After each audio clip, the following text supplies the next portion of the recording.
Laos में चीन समर्थित मोहम्मद मुइज़ राष्ट्रपति चुनाव जीत गए हैं। निर्वाचित होते ही उनके कुछ ऐसे बयान भी सामने आए हैं जो भारत विरोध के रूप में देखे जा सकते हैं। इसे कैसे देखते हैं आप? नीरज जी, इससे पहले कि हम इलेक्शंस जो हुए हैं मालदीव में उसकी बात करें, थोड़े मालदीव्स की हमें लोकेशन या मालदीव की जो उसकी इम्पोर्टेंस है क्या है वो देखना ज़रूरी है। मालदीव जो है पहले भी हम लोगों ने इस बारे में एक बार बात किया था कि ये जो है इंडियन ओशन में बहुत इम्पॉर्टेंट जगह है। इसकी जो लोकेशन है जो बहुत स्ट्रेटजिक है, ख़ास करके कि ये उधर से इतनी ज़्यादा जो सी रूट जो उधर का है वहाँ से काफ़ी शिप्स गुजरते हैं, जो जिसमें मालवाहक बहुत हैं, और उस पर वहाँ से काफ़ी जो भी वहाँ पर पावर में है वो जो है उसको इन्फ्लुएंस कर सकता है वहाँ पर। मालदीव पर से अगर देखा जाए तो मालदीव्स की टोटल एरिया 300 स्क्वायर किलोमीटर है। अगर उसकी जनसंख्या देखी जाए तो कोई ख़ास नहीं है, तकरीबन 5.25 लाख की जनसंख्या है मालदीव की। तकरीबन 1192 उसमें आइलैंड्स हैं, द्वीप हैं, जिसमें सिर्फ 187 ऐसे हैं 187 जिसमें कि लोग रहते हैं। और सबसे जो ज़्यादा उनका मुख्य जो उनको स्रोत है आय का वो है टूरिज़्म, और उसमें भी 6 से 7% मतलब भारतीय हैं जो कि वहाँ आते जाते हैं।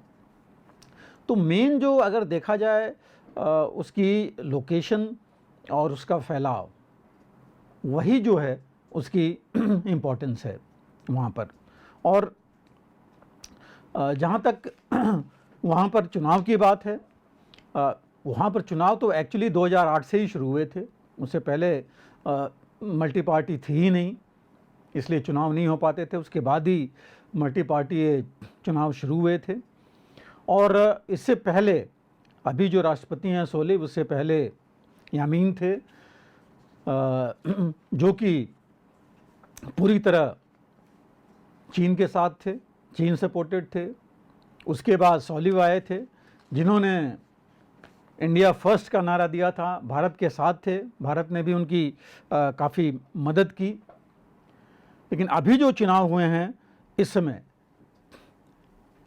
इस चुनाव में काफ़ी कुछ चीज़ें स्टेक पर थीं और चुनाव का माहौल ही बदल गया था, क्योंकि यामीन को तो सज़ा हो रखी थी करप्शन के मामले में, वो जेल में हैं, इसलिए वो चुनाव लड़ नहीं सकते थे। तो उनके प्रॉक्सी बन करके जो अभी मोहम्मद मुइज़ हैं, वो आखिरी समय में खड़े किए गए थे पार्टी की तरफ से। और पहले राउंड में जैसा हम जानते हैं कि किसी को 50% वोट नहीं मिला था, इसलिए जो है वो कोई जीत नहीं पाया। जो दूसरा राउंड हुआ, और पहले राउंड से ही जो माहौल बनाया गया था, वो माहौल ये बनाया गया था कि सोलिह जो हैं, जो अभी राष्ट्रपति हैं, वो प्रो इंडिया हैं, वो भारत को पूरी तवज्जो दे रहे हैं। और भारत जो है वो आकर के पूरा उसकी डिफेंस फोर्सेज यहाँ आ रही हैं और वो एक तरह से कब्जा कर लेंगे, और ये नैरेटिव बना करके दिया गया। और ये नैरेटिव जो है, जो दूसरा राउंड हुआ उसमें बहुत ज़्यादा था। और इसलिए जो है अगर आप देखें कि 5 लाख जो हम बात कर रहे थे, 5 लाख तकरीबन 22,000 की जो पॉपुलेशन है, उसमें वोट देने वाले सिर्फ 2,80,000 के आसपास हैं। तो ये 2,80,000 में ही वोट दिए गए और ये सारा नैरेटिव बनाया गया। और आप समझ सकते हैं कि नैरेटिव बनाएगा कौन, क्योंकि चुनाव से पहले ही ये हो गया था कि ये चुनाव ये यामीन वर्सेस सोलिह नहीं है, ये चुनाव जो है इंडिया या भारत वर्सेस चीन है। ये नैरेटिव बना दिया गया था और भारत के खिलाफ काफ़ी चीज़ें सोशल मीडिया में आने लगी, खास करके जब दूसरा राउंड होने वाला था। और जो सोलिह के हारने के मुख्य जो कारण थे, उसमें सबसे पहला तो ये था कि उनकी पार्टी टूट गई। उनके साथ जो है जो मालदीव डेमोक्रेटिक पार्टी है इनकी, उसमें जो मोहम्मद नशीद थे, जो पूर्व राष्ट्रपति रह चुके हैं, जो इनके साथ थे, वो पार्टी छोड़ करके चले गए।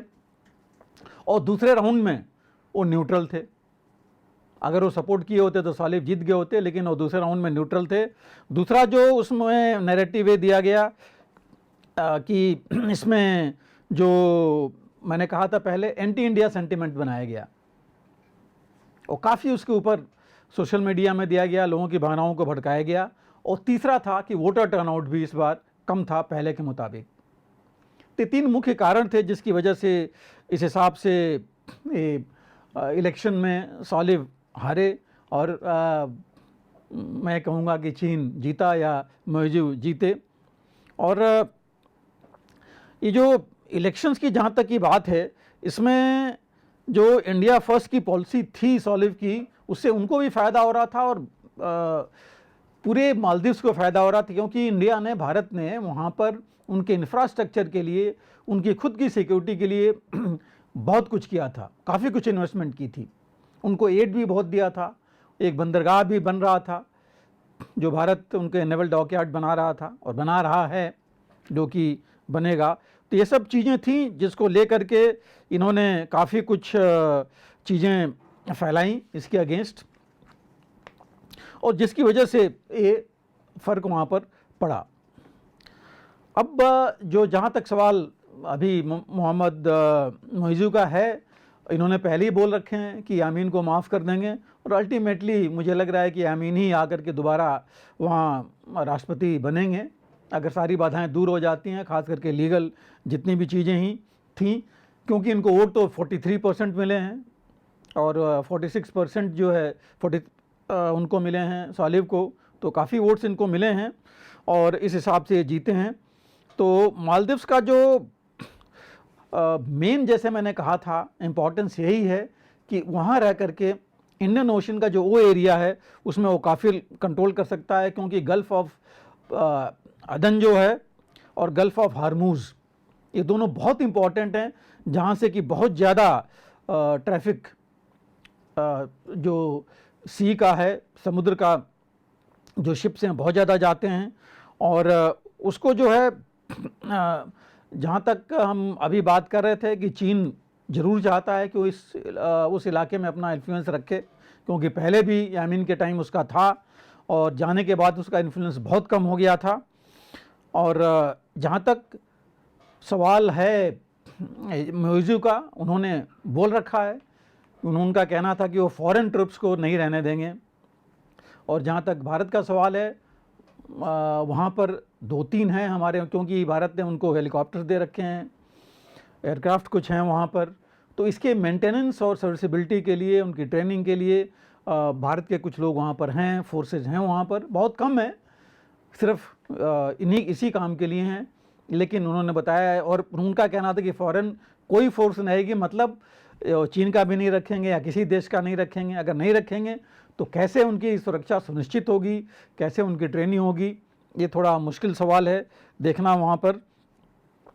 जहाँ तक भारतीयों का सवाल है, 25,000 के आसपास है, इससे ज़्यादा ही भारतीय वहाँ पर मालदीव में हैं भी, जो कि काफ़ी कुछ बिजनेस से लेकर इकॉनमी में काफ़ी सहयोग दे रहे हैं, उनसे आगे हैं उनमें।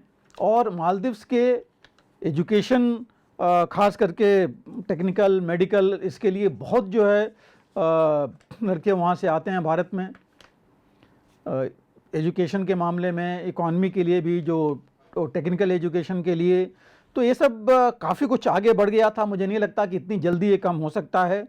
हालांकि यामीन जब थे वो नहीं थे प्रो इंडिया, इसमें कोई शक नहीं है। मालदीव जो है सार्क का भी मेंबर है, लेकिन जब उरी हुआ था, वहाँ पर पाकिस्तान ने किया था वहाँ उरी में टेररिस्ट अटैक, उसके बाद जब सार्क को से समर्थन, या सार्क को का जो उसका कॉन्फ्रेंस होने वाली थी पाकिस्तान में, भारत ने उसको मना किया था, रोका था, उसमें मालदीव्स साथ में नहीं था। बाद में ज़रूर उसने हाँ में हाँ मिलाई, लेकिन जनरली ये था कि वो यामीन जो हैं वो भारत की तरफ नहीं हैं। और इसके साथ एक चीज़ और देखने की बहुत ज़रूरत है कि अगर जब भी ज़रूरत पड़ेगी मालदीव्स को, तो सबसे ज़्यादा मदद भारत ही दे सकता है, क्योंकि भारत उनके सबसे नज़दीक है। इससे पहले जो मालदीव में कू हुआ था, आप याद कीजिए, उस समय भारत ने ही मदद की थी वहाँ पर। जब कोई नेचुरल कैलेमिटी वहाँ होती है तो भारत ही मदद करता है। तो ये कुछ चीज़ें हैं जो कि जिसको झुटलाया नहीं जा सकता, और जो अभी भी दूसरा कोई देश वहाँ इतनी जल्दी ऐसे वहाँ नहीं कर सकता, जब तक कि वहाँ पर कोई उसको बेस न दिया जाए, उसके फ़ौज को, या उनके बेसिस बने वहाँ पर। अगर वो चीन के साथ ऐसा करते हैं तो फिर ये भारत के भी जो इंटरेस्ट हैं, हित हैं, उसके बरखिलाफ़ होगा, और उनके हित के भी बरखिलाफ़ होगा। और यही नहीं, जो यूएस और बाकी एलाइज हैं, उनके भी हित के बरखिलाफ़ होगा। तो मुझे नहीं लगता कि इतनी ज़्यादा जल्दी ये सब चीज़ें होंगी। हालांकि भारत ने भी बोला है कि हम जो है संबंध कायम रखेंगे। मोदी ने भी ये बोला हुआ है, जो नए होने वाले राष्ट्रपति हैं, कि हम भारत के साथ संबंध कायम रखेंगे।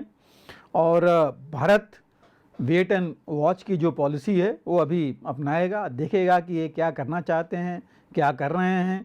और इन्होंने, भारत का तो सीधा मानना है कि मालदीव्स को भारत के साथ मिलकर ही काम करना पड़ेगा, क्योंकि अगर ऐसा नहीं होगा तो दोनों के इंटरेस्ट में चीज़ नहीं होगी इस रीजन के लिए। तो ये बहुत ज़रूरी है। और जहाँ तक चीन का इन्फ्लुएंस है, ये देखने के लिए होगा कि क्या करना चाहता है चीन, क्योंकि जो जहाँ तक मालदीव्स का सवाल है, चीन के BRI का वो हिस्सा है। चीन भी वहाँ तकरीबन $2 बिलियन का इन्वेस्टमेंट कर रखा है। यहाँ ये कहूँगा, जो फॉरेन डेट है, जो कर्जा है मालदीव्स के ऊपर, तकरीबन 131% है उसके GDP का, जिसमें 26% जो है फॉरेन, बेसिकली भारत भी $2 बिलियन के तकरीबन दे रखा है, और चीन ने भी तकरीबन उतना दे रखा है। तो ऐसा नहीं है कि चीन ने कोई इनके लिए बहुत एक्स्ट्रा किया है, लेकिन जो तकरीबन मैंने कहा कि तकरीबन 26% के आसपास, 26% भारत का भी है, और 26% के आसपास, 26-27% चीन की तरफ से है। तो ये हमें देखना पड़ेगा, और ये इंश्योर करना पड़ेगा कि जो भी वहाँ पर पावर में है मालदीव्स में, भारत के जो हित हैं वो वहाँ पर उनकी अनदेखी नहीं हो, उनको देख के चलें, साथ में लेके चलें। और भारत ने पहले ही बोल रखा है कि हम जो है पूरे जो ग्लोब है, जो खास करके जो ग्लोबल साउथ है, उनको लेके चलना चाहते हैं। मालदीव्स भी ग्लोबल साउथ में है, और अगर इसके साथ चलेगा भारत के साथ, तो मालदीव्स का ही फ़ायदा होगा और सभी के हितों की सुरक्षा रहेगी। लेकिन फिर भी हमें वेट एंड वॉच की पॉलिसी के साथ साथ इंश्योर करना चाहिए कि उसके आसपास हमारी जो सुरक्षा के हित हैं वो उसकी अनदेखी ना हो, और उसको हम मजबूत तरीके से बनाए रखें। अगर आप भी लेना चाहते हैं देश दुनिया की तमाम जानकारी, तो आज ही सब्सक्राइब करें हमारे चैनल को। साथ ही नीचे दिए बेल आइकन को जरूर दबाएं, ताकि हर अपडेट आप तक पहुंच सके।